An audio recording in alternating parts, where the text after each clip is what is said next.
بسم اللہ الرحمن الرحیم۔ آج سورۃ النساء کا تعارف بیان کیا جائے گا۔ تعارف: یہ سورت حضرت محمد صلی اللہ علیہ وآلہ وسلم کے مدینہ منورہ ہجرت فرمانے کے بعد ابتدائی سالوں میں نازل ہوئی اور اس کا اکثر حصہ غزوہ بدر کے بعد نازل ہوا، اور یہ وہ وقت تھا جب مدینہ منورہ کے مسلمان ریاست مختلف مسائل سے دوچار تھی۔ زندگی کا ایک نیا ڈھانچہ ابھر رہا تھا، جس کے لیے مسلمانوں کو اپنی عبادات کے طریقوں اور اخلاق کے معاشرے سے متعلقہ تفصیلی ہدایات کی ضرورت تھی۔ طاقتیں اسلام کی پیش قدمی کا راستہ روکنے کے لیے دو سر توڑ کوششیں کر رہی تھیں، اور مسلمانوں کو اپنی جغرافی اور نظریاتی سرحدوں کی حفاظت کے لیے نئے مسائل کا سامنا تھا۔ سورۃ النساء نے ان تمام معاملات پر تفصیلی ہدایت فرمائی کی ہے، جو کہ ان کے خاندانی ڈھانچہ کسی بھی معاشرے کی بنیاد ہوتا ہے۔ اس لیے یہ سورت خاندانی معاملات کے بارے میں احکامات سے شروع ہوئی ہے، چنانچہ خاندانی نظام میں عورتوں کا بڑا اہم کردار ہوتا ہے۔ اس لیے عورتوں کے بارے میں اس سورت میں تفصیلی احکام عطا فرمائے ہیں، اور اس کے لیے اس کا نام سورۃ النساء ہے۔ جنگ احد کے بعد بہت سی خواتین بیوہ اور بہت سے یتیم بچے ہو گئے تھے، اس لیے سورت نے شروع ہی میں یتیموں کے حقوق کے تحفظ کا انتظام فرمایا ہے، اور آیت نمبر 14 تا وراثت کے احکام تفصیل سے بیان فرمائے ہیں۔ زمانہ جاہلیت میں عورت کے ساتھ طرح طرح کے ظلم ہوتے تھے۔ اس مظالم کی ایک ایک کر کی نشاندہی کی گئی ہے، اور معاشرے سے ان کا خاتمہ کرنے کی ہدایت دی گئی ہے۔ طلاق اور نکاح کے احکامات بیان کیے گئے ہیں، اور میاں بیوی کے حقوق عطا فرمائے گئے ہیں۔ یہ مضمون آیت نمبر 35 تک چل رہا ہے، جس کے بعد انسان کی باطنی اور معاشرتی اصلاح کی طرف توجہ دی گئی ہے۔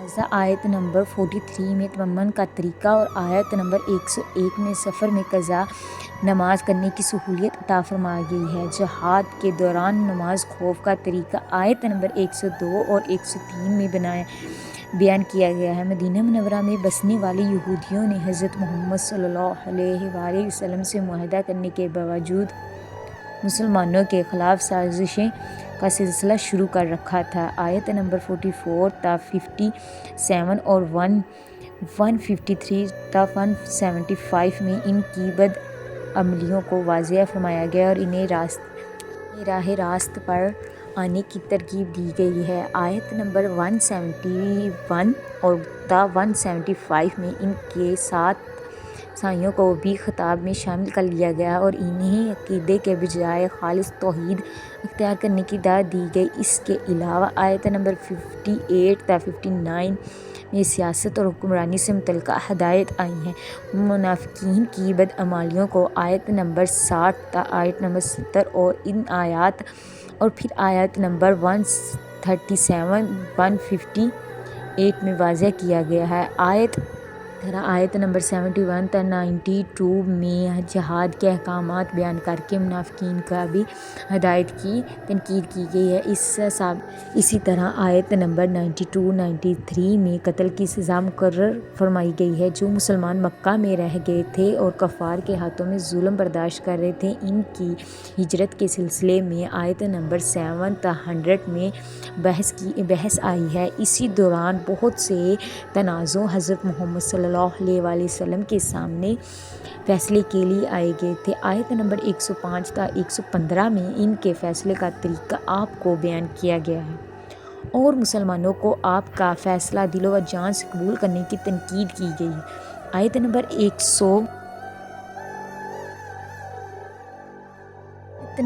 116 تا 124 میں توحید کی اہمیت واضح کی گئی ہے۔ خاندانی نظام اور وراثت کے بارے میں صحابہ کرام نے حضرت محمد صلی اللہ علیہ وآلہ وسلم سے سوالات پوچھے تھے۔ آیت نمبر 127 تا 129 اور پھر 172 میں ان سوالات کے جواب دیے گئے ہیں۔ خلاصہ یہ کہ پوری سورت احکامات اور تعلیمات سے بھری ہوئی ہے۔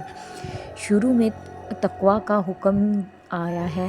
کہا جا سکتا ہے کہ پوری سورت ان کی تفصیل بیان کرتی ہے۔ آگے آپ کو قرآن مجید کی 5ویں سورت کا تعارف بیان کیا جائے گا، جو کہ سورۃ المائدہ ہے۔ اور اس کا مطلب ہے دسترخواں، اور اس کی طرف آپ کو تفصیل سے بیان کیا جائے گا۔ اس کے لیے میرے چینل کو سبسکرائب کریں، لائک کریں، شیئر کریں، کامنٹ کریں۔ جزاک اللہ۔